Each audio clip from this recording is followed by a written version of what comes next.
Welcome to another forensic happy hour. I'm Lee Reber, and we have Julia Boswell. And you know what? I, I think what I said before. And having some of the other cybersecurity. Obviously, I'm kind of a forensic guy, the digital forensic. But as I've said before, especially with the cybersecurity, I'm extremely interested, and obviously having guests to talk and educate me and hopefully everyone else, it kind of makes my weekend. So it's not just all about drinking beer. It's all about listening to the journeys and seeing what's going, because cybersecurity is kind of important, I guess. And I say that tongue in cheek, but I'm pretty sure that you guys would all agree with me. So, without further ado, because you don't want to continue listening to me, obviously, here we go. We have Julia. Very good to see you. And cheers. Yes, you have to have the drink. Cheers. Great to have you on the show. I really, really appreciate it. And so, as always, I want to make sure that you go in and kind of give us that journey, that story that kind of brought you to where you are now. And I mean, you can start when you're 3 years old. It doesn't matter. But obviously, really, what really got you into it? How did you start? What are some of the things you can tell everyone? Yeah, I mean, first off, thank you so much for having me. And thanks, Lisa at the Women's Cybersecurity Society for introducing us. Yeah, I mean, I would say that I've had quite an unusual journey into cybersecurity. I actually did an arts degree, a liberal arts degree at the University of British Columbia. I studied history and Latin, which are probably about as far away from cybersecurity as you can get. Um, so it's been a little bit unusual in that I don't actually have a strictly technical background, and I wasn't even thinking about entering this field until it was actually suggested to me.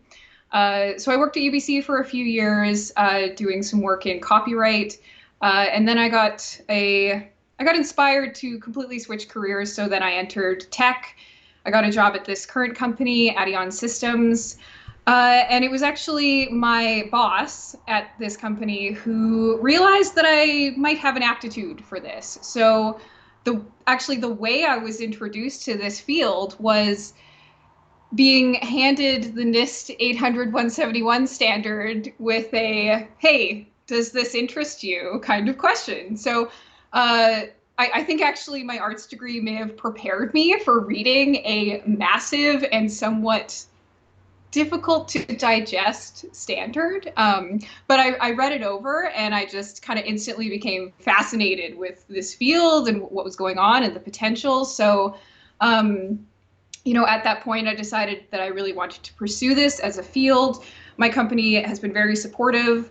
I was able to connect with the Women's Cybersecurity Society, actually, and get some resources from them. So it's been sort of a journey of sort of self-learning with a lot of mentorship. And here I am kind of 2 years later. I haven't looked back. I'm still deeply in love with this work and this field. And I learn something new every day. So that's kind of that's Yeah. my I, unusual journey. well, so I think it's incredibly important, because do you? I mean, if in and if you watch the shows, it's funny because I don't want to regurgitate, but and which is a weird word, right? Is one of the things that a lot of the people in the field and that I talk to really don't necessarily start out either in a DF or an IR or the cyber security side of it. They Mhm. really don't.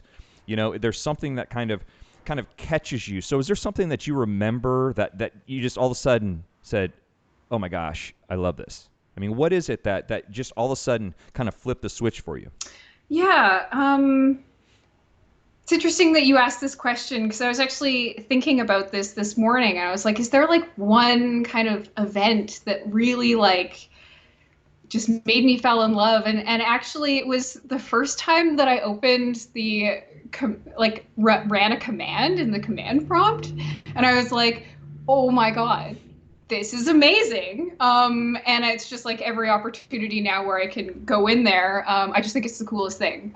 Again, it was something that I never considered and I hadn't even really seen a few years ago. Right. So that was as dorky as that is, that was kind of the moment where I was like, this is awesome. Yeah. Yeah. No, no, it's not. It's not at all because, it so I mean Latin.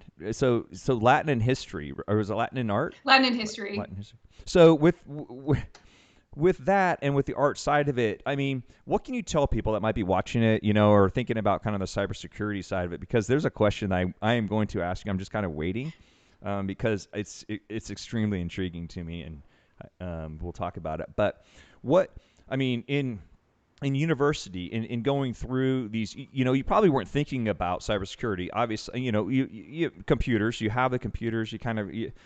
I mean, is there anything that prepared you? I mean, as in the brain side of it, to kind of think the way that you think and that you have to, in doing your job.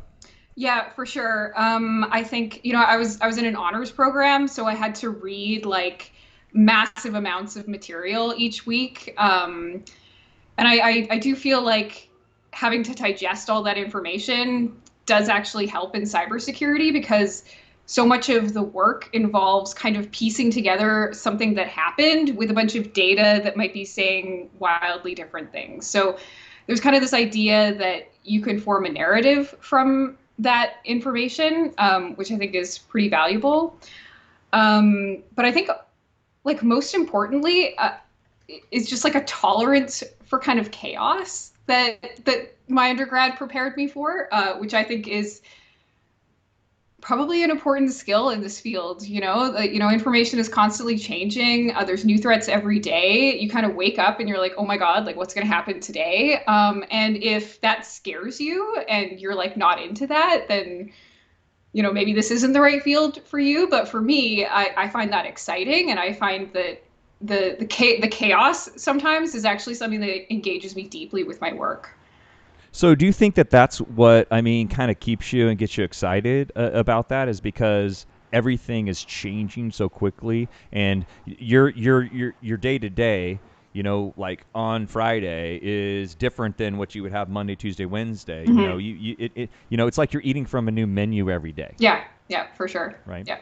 So, so what are some of the things, obviously there's, and so do you work offensive or defensive or both? Or, I mean, are you, how do you prepare yourself, or what do you do currently, in the job? Obviously, don't tell me specifically, but, understanding, that might get someone else excited. Right.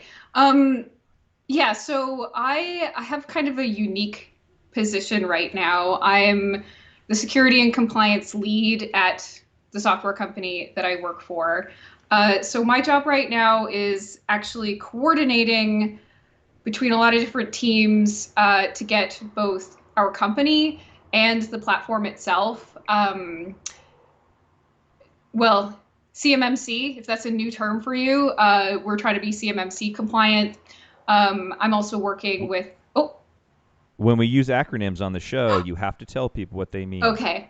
So the CMMC stands for the Cybersecurity Maturity Model. It is a relatively new standard that is going to be a requirement for any American and actually global company that is part of the defense industrial base. So our software is manufacturing software. We have a large American client base, many of whom have defense contracts. So the CMMC is kind of my bread and butter right now. I live and I breathe it. I've read it now too many times to say. So my job is really coordinating between various departments, which is kind of a massive job because really the CMMC is about building and maintaining a cybersecurity department. Various companies are going to be variously prepared for that. So that's kind of what I'm doing right now. So my role isn't strictly technical, and it's not even very technical right now. I work with a lot of people. I do a lot of compliance work. Yeah. So let's talk about that because I think I talked with Lisa about this. You know, in dealing with compliance and dealing with companies and in trying to harden that. I mean, how difficult is that? Because if we just had machines, and Skynet and all of that stuff, and they ran the world, we wouldn't have that human element, which the human element is typically the one that is breaks down. Yeah, So, yeah, I mean, how is it that you go and you prepare those people from the companies to a compliance? I mean, how really can you do that? Because if you look at breaches or you look at these different types of events that happen, it typically boils down to an individual or individuals. Would you agree with that? yes, absolutely. Actually, I was just reviewing a case that I was working on this afternoon, and this was a massive breach that ended in a ransomware attack that was all started with phishing. It's something that amazes me about this field is that it's so incredibly complicated, and yet something as simple as clicking a link can bring the Exactly. entire system down. Right. So, knowing that,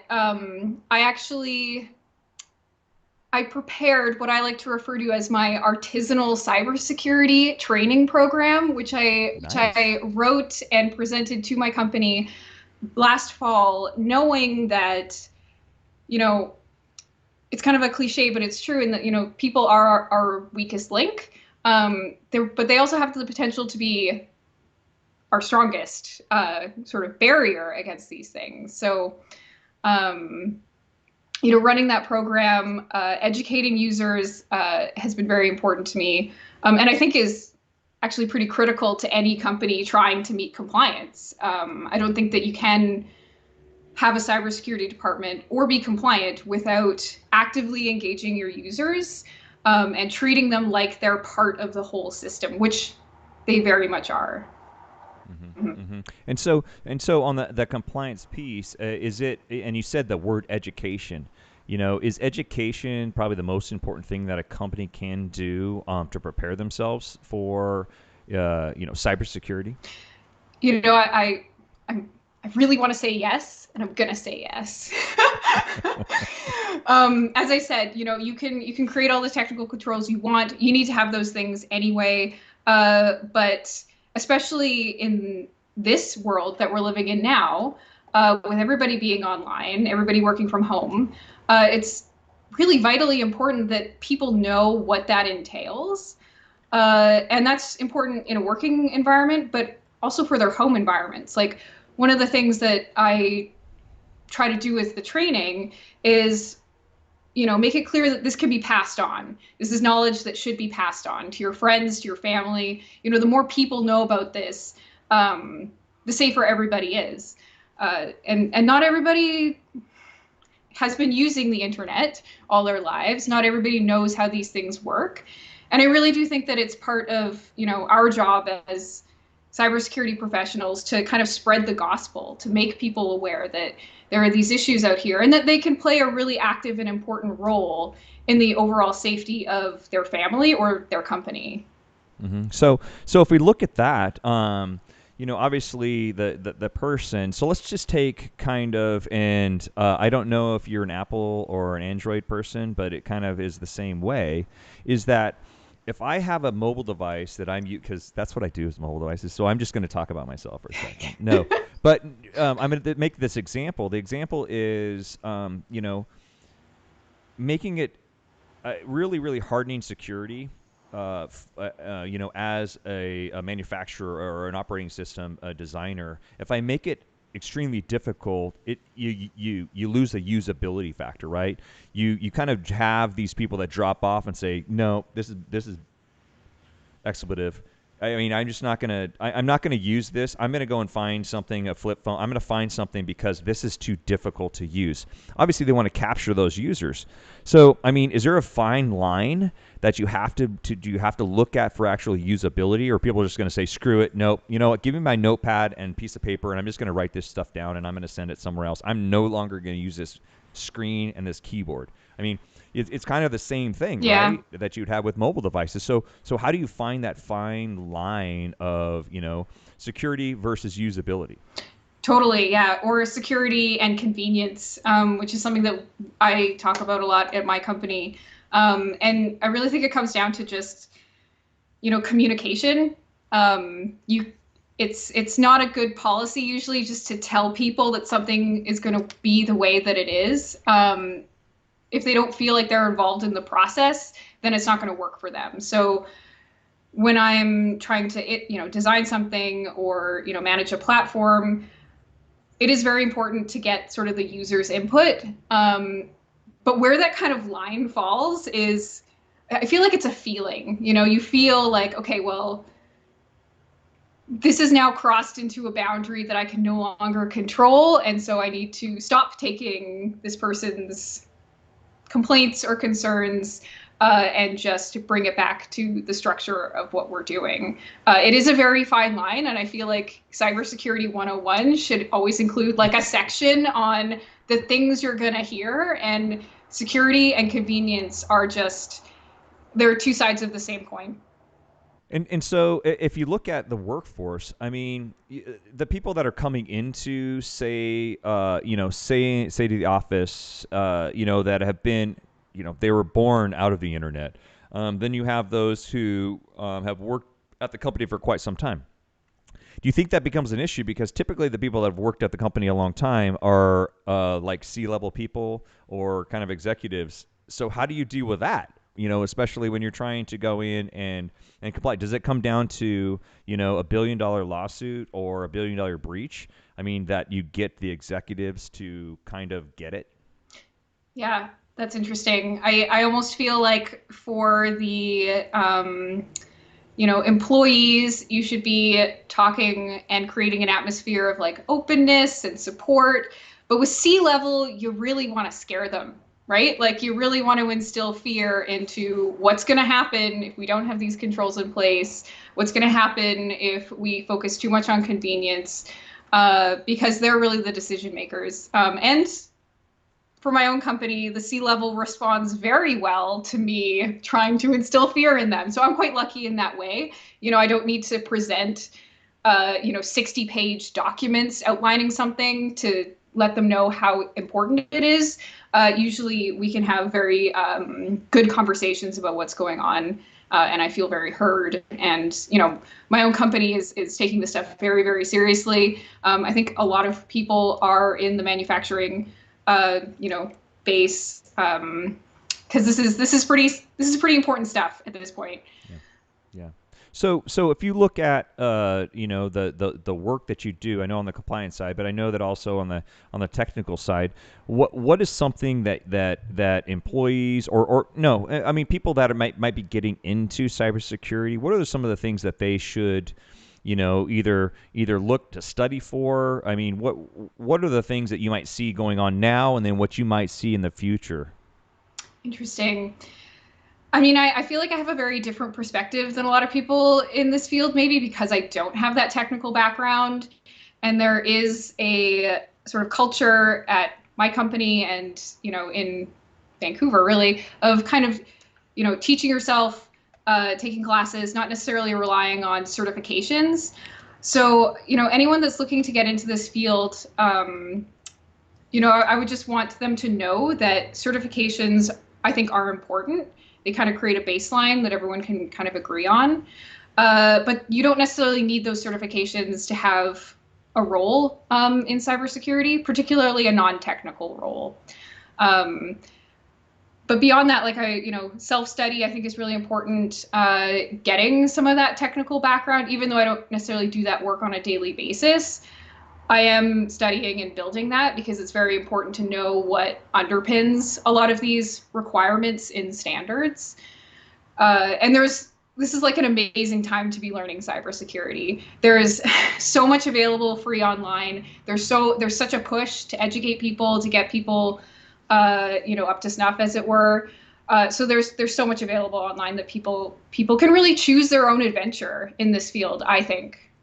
Yeah, so interesting. Obviously, and I think that the perspective that you get, it's unique, right? Hey, you don't necessarily have to have a technical background, right? But you have to understand cybersecurity. So what can you say? I mean, what is your understanding? What can you go and help someone else? What is cybersecurity to you? Oh, what a loaded question. I mean, when I talk to people outside of work, it really is about just kind of a basic education. Um, and when I say that, I don't necessarily mean like this is how you use the internet, but just making people aware of how active and persistent these threats are and what a real situation this is. Like, you and I and everybody else in this field is kind of aware that, there's kind of a silent online war going on right now between various nation states. And individuals are absolutely involved in that, and they're absolutely targets. I think the days of kind of using the internet as you feel like it and not really having a role in anything are, those days are kind of over. Like ransomware gangs know to go after individuals, nation states know to go after individuals. So what I'm really passionate about cybersecurity outside of the work that I do at the company is bringing this awareness to people that might be scared of computers and technology, that might not even know what cybersecurity is. And we're talking about marginalized groups, immigrant populations, women, kids, even very older adults. So, I'm really passionate about bringing this stuff to those groups. Yeah, and I mean that brings up another point, really, right? The populace that we go and I mean we take not advantage, we as I talk about that have been in doing some sort of forensics or cybersecurity, kind of take for granted is the word that I'm using. Yes, it is against drunk forensics right now. Is we take for granted, right? Those who have maybe never touched a computer, right? That are coming, they're immigrating into the country, and in trying to help them say don't click on this, or they're coming in and they might know obviously what a computer is, but they're coming in and they're utilizing obviously these systems that you're trying to keep encapsulated because of these types of threats. But I would agree with you. I would say, well, I don't know if I'm agreeing with you. I might put words in your mouth. But do you think that the targets of these could be, looking for the weakest link? And I'm not saying weakest but just those new employees that might be coming in? Oh, absolutely. Yeah. And I've seen it myself as well, where newer employees at the company will receive phishing just as a matter of course, because people are watching us Hey, and they you got know a who's raise after your third day. Here's a who's not going to PDF click on from your that, right? CFO. Like, yeah, Yes. yeah. So actually, like I take the time to meet with every new employee that comes into my company. We're a small company right now, so I can do that. But I really like to meet with people to get a sense of where they're at with this stuff. Uh, you know, before giving them the training to really find out like, well, what is their comfort level? How seriously do they take this stuff? And maybe even are they going to need extra resources or extra training to kind of get them up to where they need to be? Hmm.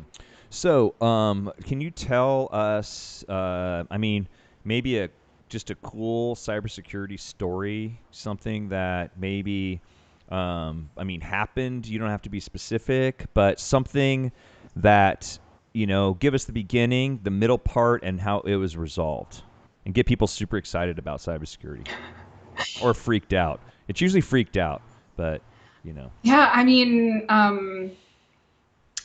I, as I said, I was looking at an issue this morning with a company that had kind of a textbook ransomware case where, an employee clicked a phishing email that installed malware on their server. Their entire network was taken down, and all of their backups were connected to that network. This could have been catastrophic. That's a key. Don't do that. Yes, that is one of my recommendations. Is yeah, offsite, offline backups are so important. Um, they were able to get their database back, but this was weeks of, you know, work to get back up and running, but also to figure out what had exactly happened. Um, and the results of that study was essentially, user training and backups. And so often these issues come down to those two things, user education, backups. If you can get those two things solidly in your grasp, the rest of it is important, So but not critical, maybe. yeah, so typically that education costs a lot of money for the company, right? Again, it depends on how you decide to do it. You can hire companies that will train your users for you. You can buy kind of training packages. The reason why I decided to, and why me and my boss decided to do sort of a artisanal cybersecurity training, was just because of the unique space that we occupy, Yeah. in terms of being a Canadian company with a largely U.S. Manufacturing base. So what I'm saying is costs a lot of money is typically a company is going to go in and fork out money because of the event that happened, right? That all their stuff goes down. They have all this information. So it's not necessarily paying a service to bring it back on, but I mean, think of the if think of Amazon, they go down for an hour, they're millions and millions of dollars in the hole from online sales, right? Yeah. So I think obviously those people who are working in cybersecurity, I mean, that's extremely important to one, mitigate those. And try to, again, I think with the education side of it is extremely important. But unfortunately, it's always that person that's sitting there becomes the issue. And I'm fearful that one day they're going to remove those people from actually working, just because, honestly, if you look at it, the majority of events happen due to someone. And now, if you look at what the phishing side of it, people click on that, and you can educate, even in our company, educating, having and sending out fake ones. Yes. Fake Yes. ones. We Yes. do it all the time, Yep. but I mean, how many times are like, okay, this has got to be a real one. No, it's fake, but it could have, Yep. so yeah, that becomes, it really does. It becomes an issue. And I think cybersecurity, especially like you said, not just going in and for financial purposes. We're talking about national security stuff. Mm-hmm. We're talking about our energy sectors. We talk about all of these different types of grids that we're all connected to, Mm-hmm. and it kind of freaks me out. Yeah, Especially on with the cybersecurity, right? I think the more that you learn about in this field, the more terrified you become of the world. True I story. know too much.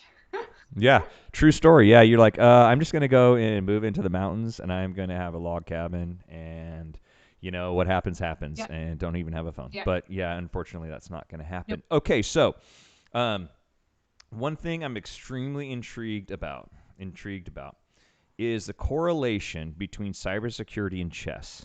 Oh, interesting. So I know I want you to explain that to me. Oh, okay. So, yeah, I'm also a chess player. I've been a lifelong kind of chess enthusiast.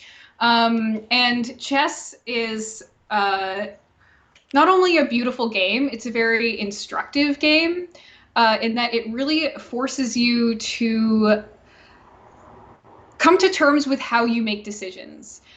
Chess is, of course, a purely logical game. Everything comes down to your decision-making process. So, are you the type of player that makes sacrifices to get what you want? What are your defense strategies like? In many cases, like, the way I think about chess and the way I think about my job are very similar. What can I do to protect my team with the resources that I have now as they are now, right? Like, we don't have $1 million budgets usually as companies for cybersecurity. If we did, we wouldn't have to think this way. But cybersecurity staff is usually understaffed. So figuring out how to have the most impact with what you have on the ground, as it were, is very useful. And I think that chess has been something that has really driven that home for me. Um, I mean, are you a chess player? Can I talk you into it? To play chess right now, not in my mind right now. No. It's been a long time, Ah, but I'm interested because I mean, what you brought up is I mean, taking defense, taking all of the different types of moves and then bringing that into cybersecurity by, sacrificing. Yeah, okay, so we're not going to take this because we need this. This is only the resource that we can have. So, I mean, talk a little bit more about that. I know taking and correlating a move to doing that, but break it down for someone that might be watching it, because I mean what you're saying is, and that's why I wanted you to talk about it, because it's extremely important, because the majority of companies that are going to be, I think, again, this is my own personal opinion, that are going to be attacked might be the smaller company that might be tied to a larger company, right? They're going to go after that smaller company. A lot of smaller companies aren't going to be able to, like you said, afford to have multiple people, maybe people on staff mhm. that are their IT guys that even know what, I mean, they're like, yeah, cybersecurity type stuff. But I mean, what is it what you recommend? Because the majority of companies are small companies. How can they go in and harden their stuff by utilizing maybe this methodology of chess? Yeah, yeah. As I said, I know I talked a lot about it, but I do love my security awareness and training program at my company. That was one of those moments where other controls that we were putting in place were, a lot of network stuff is important, but that had to be delayed a little bit. So I kind of just went straight for the highest impact that I could see, which was our employee and user base. Um, there's a person in this field that I admire very much. His name is Roger Grimes. Maybe you guys have heard of him, but We're all about shout outs. yes, All okay. about shout Yeah, I outs. really like his approach, and he has, there's something called like the data-driven defense, which is really like, yes, there are hundreds of alerts out there. There's hundreds of things that can go wrong in your system, but you really need to look at what's most likely to happen to your company. By and large, that's going to be your user base, but depending on your industry, it might be something different. So, it's kind of like you want to take a top level view of your board, see where your pieces are, and then develop the things that are going to have the highest impact. So I don't want to draw the connection between my staff and the pawns, but pawns are such important players in the game of Right. chess. Right. Having a good pawn defense is actually quite complicated and deeply important. But that's something that you can kind of see kind of played out. You have a Right. mass of people that Right. you're kind of empowering. So do you think the approach? I mean, if we still stay on the chess side of it, the approach for a company's size, the type of work that they do correlates to a different defense Uh, or offense. oh, yeah, yeah. Uh, yeah, I would say so. There's some certain basics that you want. You need a good network, you need trained users, but how you're going to be attacked might be dictated by what exactly you're doing. Right, right. Oh yeah, true, true. I mean, and you look, obviously everyone talks about with solar winds and everything else, and that's obviously that's a pretty. I mean, that's almost like a Trojan horse, right? Yeah. Where they're actually they're going to utilize and be infecting many systems that might not have anything to do with that. So that's again that was users, I'm um, I'm actually. also So I'm really into thinking about like kind of unique solutions to these problems as well. Like if you have, say, a user who's constantly clicking on phishing or is otherwise just not interested in participating in cybersecurity, you don't have to set them up with what the company no, employee normally true. gets, right? Like you could put them, in a virtualized environment that, can just be deleted at the end of every day. There's lots of solutions you can put in place that don't necessarily have to do with like investing $100,000 in brand new equipment for everybody. I like that. I like that. I need to put some employees into a lot of those sandboxes. Yeah, That would be maybe perfect. myself. I don't know. Right? Me, you know what? Me too. I think I would put myself in that type of timeout. So tell us a little bit about the award. I know, especially when I was talking with Lisa and everything else. So tell us a little bit about that. Hey, say how awesome you are. This is me. My name is Julia. Yeah, so the award was I was deeply humbled to get that award. I've been kind of working in this field and really kind of pushing in this field for a while. And it can be sort of hard to, especially as like a young woman, to kind of get recognition and to feel like you're part of the community, particularly when you're someone like me who doesn't have a tech background that isn't automatically going to just be accepted.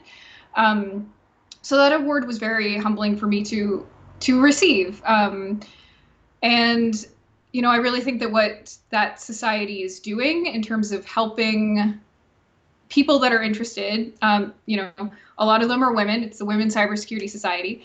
Helping them to enter this field that, I think it's like 1 in 10 are female. It can be very intimidating to enter an environment which is so very male dominated. So the work they do there is really important, and it really, really helped me feel like I belonged in this field. And I think now I'm seeing the results of both my hard work, but also the hard work of other people, like the people at my company, like the society, who have encouraged me and given me resources to thrive in something that interests me. That's really what everybody wants, is to go to show up to work and to enjoy their work. And this is a field that I think a lot more people could enjoy that just don't necessarily know about. They don't know about the field. They don't know that they can enter it. Yeah. So with obviously the situation that the entire world is in, with the majority of people that are I would say working remote. Yeah. What has that done to your workload? Especially because honestly, I honestly, I think that people and companies will continue to have remote workforces because of obviously expenses. So, do you think the expenses are going to spend more on cybersecurity? Because I personally think they're going to have to if people are working remote, unless they're going to go in and harden everyone's home networks, which I 100% doubt, because no one would be able to work it and it wouldn't work. Yes. So, their Netflix, if their Netflix is in, they're like, Shh, come on, man, I can't watch Netflix now. So I mean, what do you think that's going to look like? Yeah, I think that is on everybody's mind, and that is such a big question. This whole like, how much and when are we returning to the office environment?